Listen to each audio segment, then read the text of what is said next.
Fluid dynamics deals with motions of gases and liquids, and with how these motions are related to forces.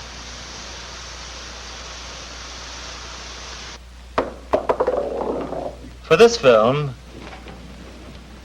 we have designed experiments in which gravity, electromagnetic, centrifugal, Coriolis, in fact all body forces, as well as viscous forces, are relatively unimportant. The centrifugal and Coriolis forces referred to here are present only in rotating reference frames. The main force, accounting for the fluid acceleration, will be due to normal stresses, to pressures. All the experiments will be in steady flow. This is the test circuit used for many of the experiments. Water from the sump is pumped to the diffuser and into this large low-speed settling chamber. The honeycomb straightens the flow, and these screens reduce the turbulence level. The flow is accelerated by this nozzle into the test section and then discharges back to the sump. Our first experiments have to do with changes of pressure and velocity in the streamwise direction. Our first test section is a contraction of cross-sectional area. This is how it fits to the nozzle. Static pressure manometers are located at the upstream and downstream cross-sections. Now let's look at the experiment. Here is the diffuser, the settling chamber, the nozzle, and the test section. My colleague Charles Kahn is inserting the static pressure manometers. And now he has started the flow.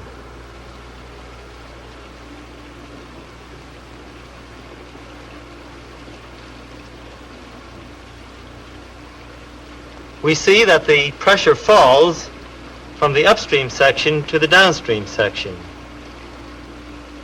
What about the velocity of the flow? Since water is nearly incompressible, the volume flow entering the contraction must equal the volume flow leaving, or else mass would be created or destroyed. But the volume flow is equal to the average velocity times the cross-sectional area. So the area decrease should produce a velocity increase. The velocity field is shown here in half of a symmetrical contraction by tiny hydrogen bubbles electrolyzed at a wire in the water. Each fluid patch accelerates and shows the velocity increase with distance. Because of this velocity gradient, the front edge of each patch moves faster than the rear edge, and each patch stretches out. Water is nearly incompressible, and the flow is two-dimensional, so the area of each patch cannot change, and it becomes thinner, as well as longer. The velocity increase in the contraction is coupled to the pressure decrease by Newton's law of motion. Let's see how. Here, the bubbles mark many streamlines. Let's imagine that this is a typical fluid particle. For thinking physically about the problem, it is helpful to use the streamlines S and the normal trajectories N as curvilinear coordinates. First, let's look at the forces and accelerations along S for the typical fluid particle moving with speed v along S. Here is the particle enlarged. Since there are no viscous stresses, the normal stress at a point is uniform in all directions. It is a scalar, which varies from point to point. The net force on the particle acting along S comes from the difference of pressure on these two faces to the pressure gradient, dP ds. The acceleration along S is related to the convective increase of velocity as the particle moves along S, and, in Eulerian description, is equal to v dv ds. From Newton's second law, force per unit volume equals mass per unit volume times acceleration, we get Euler's equation of steady motion along the streamline. This minus sign tells us that a velocity decrease in the streamwise direction is accompanied by a pressure increase. Or conversely, a velocity increase is accompanied by a pressure decrease.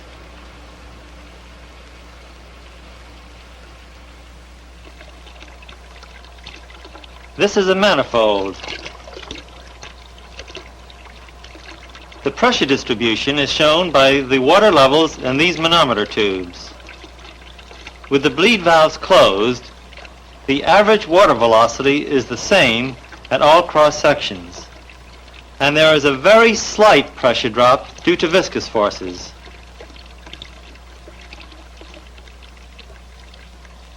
I'll reduce the volume flow at successive sections by bleeding water from the manifold.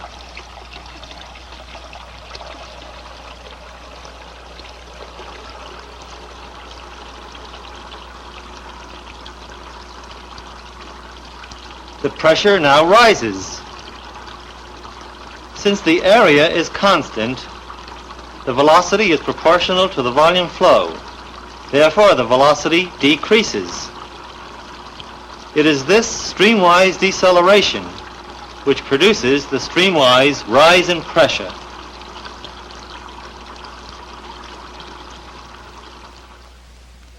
In an incompressible, steady, non-viscous flow, Euler's equation has a special integral called Bernoulli's integral.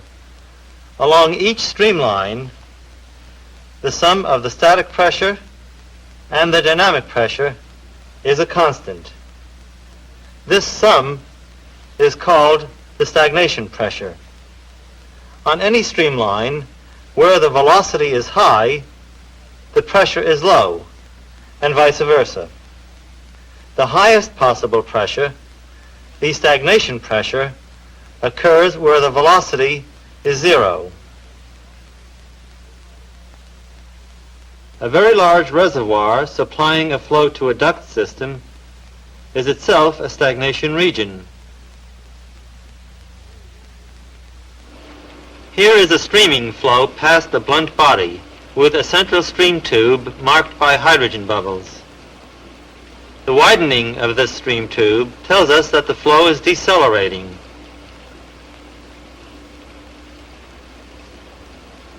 The singular point where the central streamline reaches the nose is a stagnation point.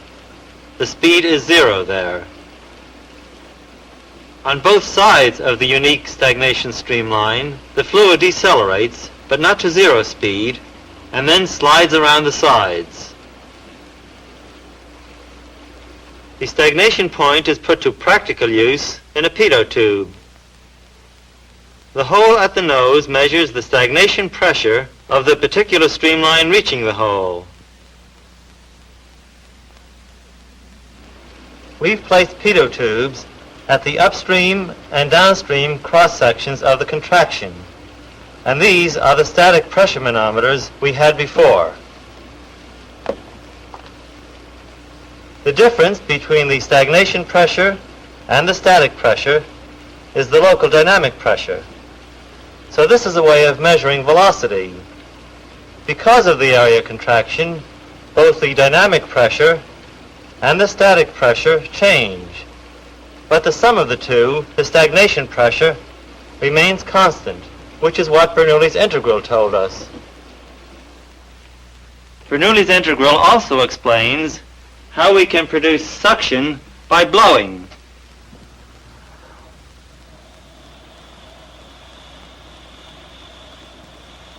To show how a venturi can produce low pressure, we have formed half of a symmetrical venturi in this special test section that has one adjustable wall.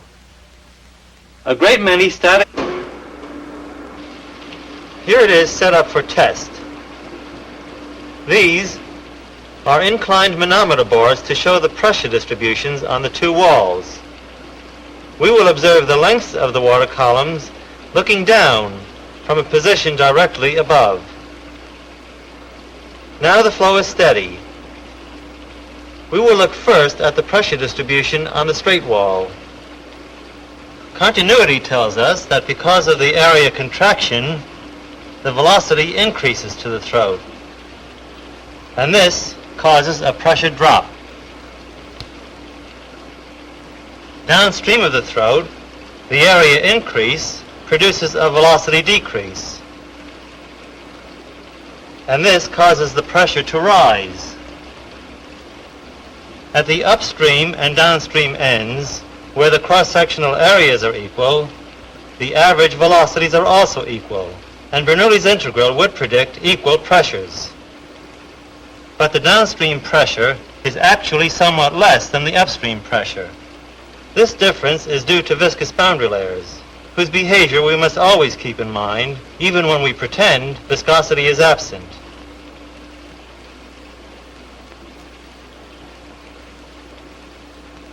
For instance, the area divergence here is much too rapid, and there is very little static pressure recovery in the diffuser. Far less than before. Even a very small amount of viscosity, if it leads to boundary layer separation, can produce very large changes from a truly non-viscous situation.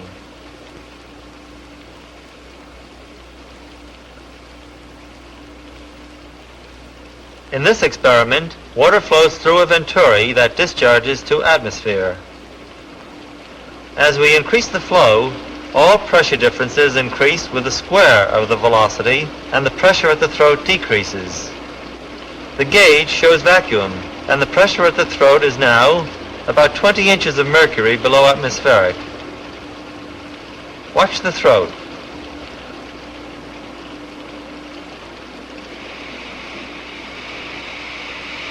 These patches that form are actually steam. This is cavitation.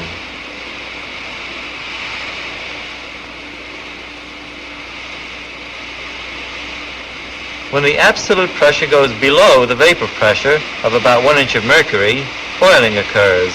The water changes to steam, and the subsequent collapse of the bubbles, which you can hear, creates enormous stresses in the wall. Mechanical stresses owing to the implosive collapse of cavitation bubbles on a surface do great damage to hydraulic machinery.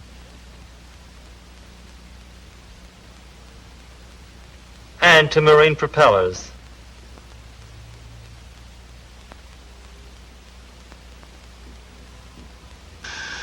Air from a hole in the middle of the upper disc is blowing against the disc below.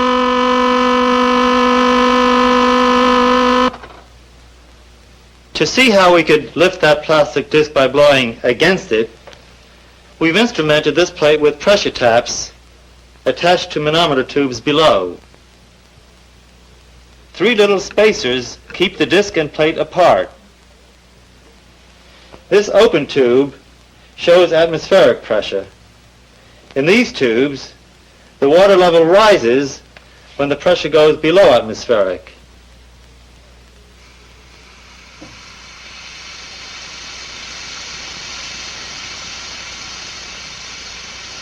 At the axis, the pressure is greater than atmospheric by an amount equal to the dynamic pressure of the air jet.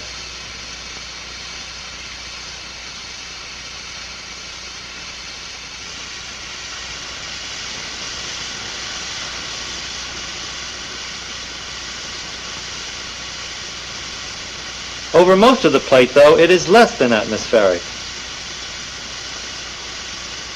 and rises to atmospheric pressure at the outer edge.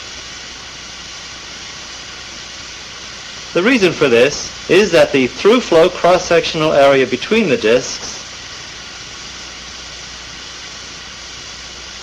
increases with radius. This area increase causes a fluid deceleration, and by Bernoulli's integral, a pressure rise.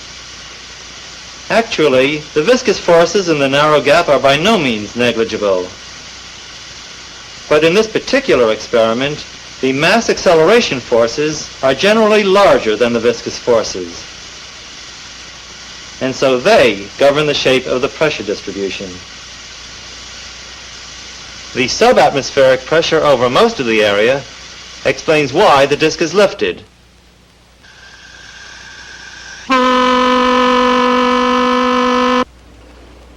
Our flexible wall rig now is in the form of half of a rapid symmetrical contraction.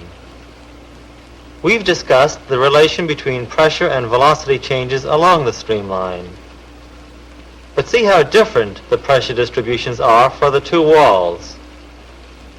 To understand this, we must now think of the particle dynamics normal to the streamlines. This again is our system of streamline coordinates. At this point on the particle trajectory, the radius of streamline curvature is r.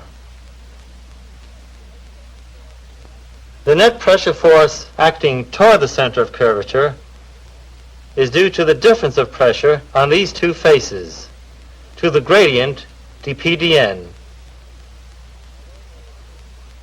Although there is no velocity along n, there is an acceleration, v squared over r, toward the center of curvature. Setting force equal to mass times acceleration, we get Euler's equation of motion normal to the streamline. Here, the important thing is curvature of the streamline. The pressure always increases outward from the center of curvature. In this bend, the streamlines are curved.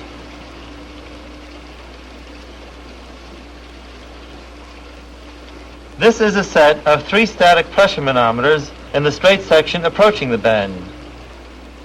This set is in the middle of the bend, and this set in the straight section following the bend.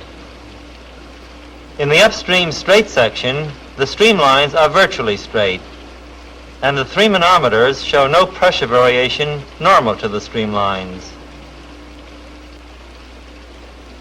This tall tube shows the stagnation pressure in the large upstream settling tank. The difference between this stagnation pressure and the static pressure at the upstream tubes gives a dynamic pressure of about 11 inches of water. At the middle of the bend, there is a pressure difference normal to the streamlines of about 3.5 inches of water. This is close to what we would predict using Euler's equation for the normal pressure gradient. Downstream of the bend, the pressure is almost uniform again. The slight variation there is due to a complicated secondary flow induced by the bend.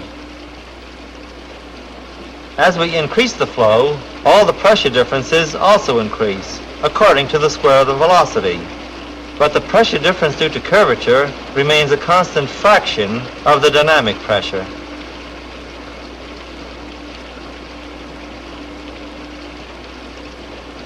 Another example of streamline curvature is the throat of this half venturi. The throat pressure at the curved wall is considerably less than at the straight wall because of the streamline curvature. When we use venturis for flow measurement, the pressure we measure at the wall is therefore not the average pressure at the throat. That is one reason for calibrating venturi meters.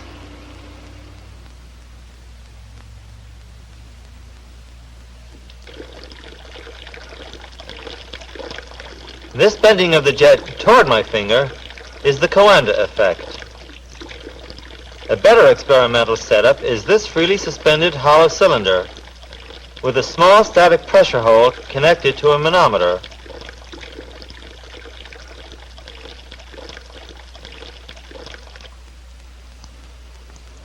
Since the streamlines are curved, there must be a normal pressure gradient, with the pressure at the cylinder surface less than the atmospheric pressure at the outside boundary of the jet. The manometer shows that the pressure is less than atmospheric. Because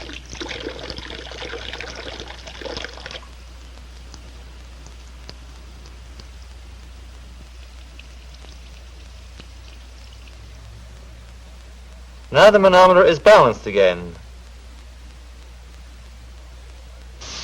The Coanda effect is also part of the explanation for this.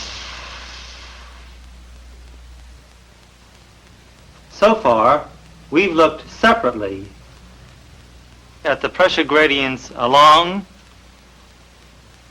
and normal to the streamline. To understand a complete flow pattern, however, we must consider both of these. And of course, we must also consider the equation of continuity to ensure that mass is conserved. Our flexible wall rig now is in the form of half of a rapid symmetrical contraction. Upstream, the pressures are equal on both walls. Downstream, they are also equal, but lower. Because of the area decrease, the average velocity increases, and, according to the streamline's equation of motion, the average pressure falls. On the straight wall, the pressure falls continuously, but on the curved wall, it first rises, then undershoots to a very low pressure before reaching its final value. Here are the pressure distributions superposed.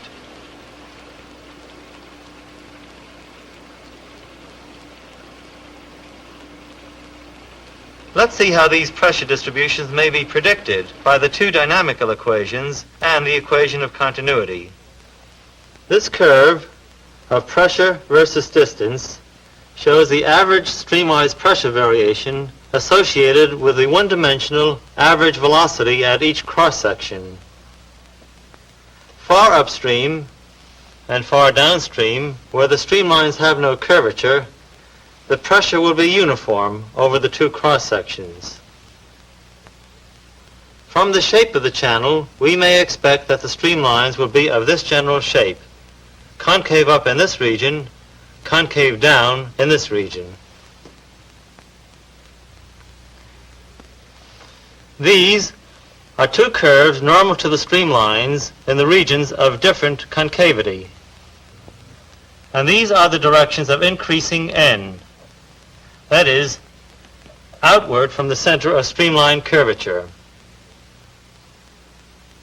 From a one-dimensional point of view and a comparison of cross-sectional areas, we may expect the average pressure on AB to be only slightly less than the upstream pressure.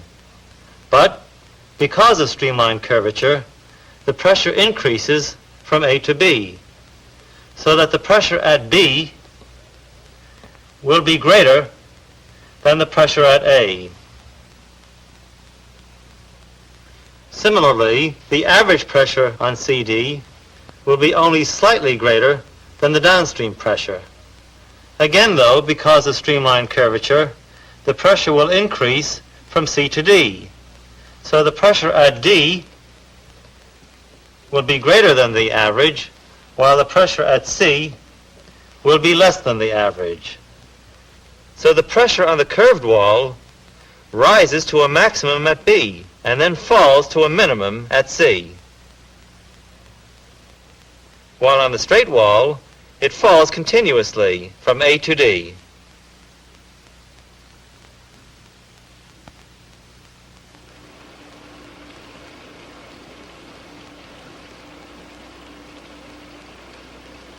According to Bernoulli's integral, which in this case has the same value for all streamlines, the velocity is a minimum where the pressure is highest, and it is a maximum where the pressure is least. The hydrogen bubbles verify this velocity distribution. The tilting of these fluid lines shows that the velocity on the curved wall is at first less than on the straight wall.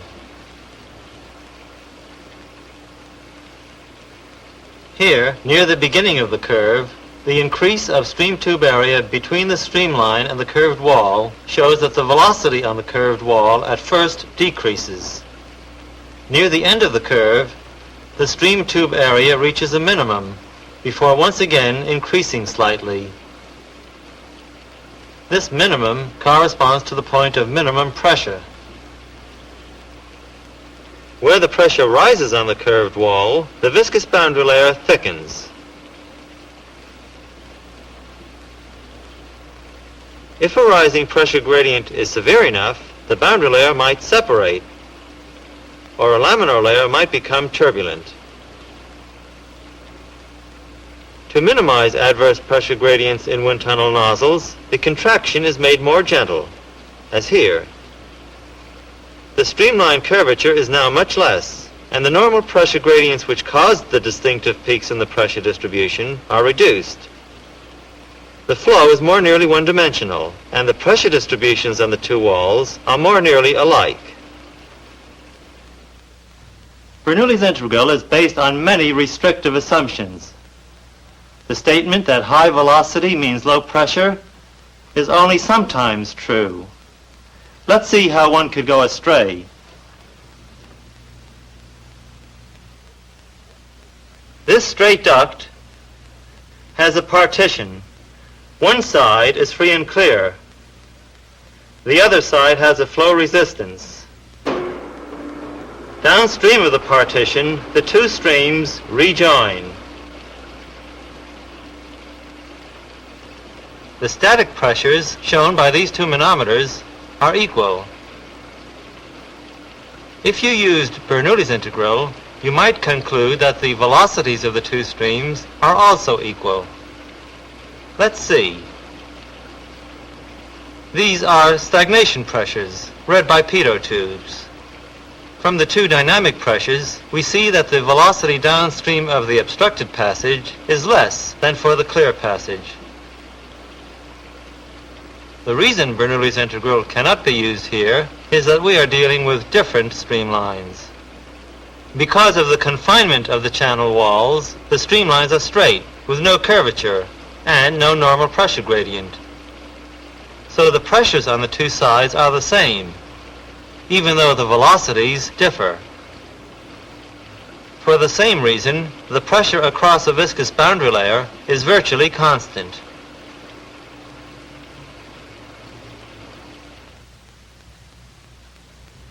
These vertical tubes will show the pressure distribution in the tank of water when we rotate it on the turntable.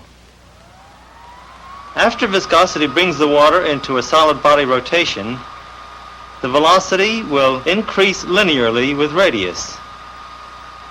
If you used Bernoulli's integral, which would be improper because you would be crossing streamlines, you would expect the pressure to decrease with radius.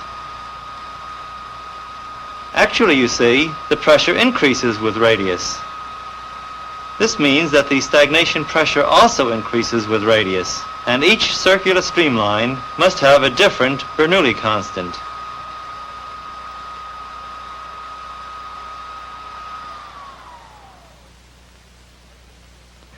The right way to look at this is with our familiar equation relating to streamline curvature.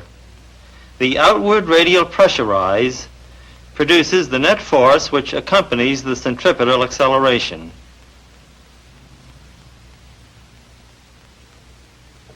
We have seen in this film a number of flows where the acceleration of each fluid particle was mainly produced by a single kind of force, the gradient of the pressure field. Finally, we must remember that we have left out many forces: gravity, electromagnetic, and so on. If these were present, the pressure field would have to balance them, as well as the inertial forces.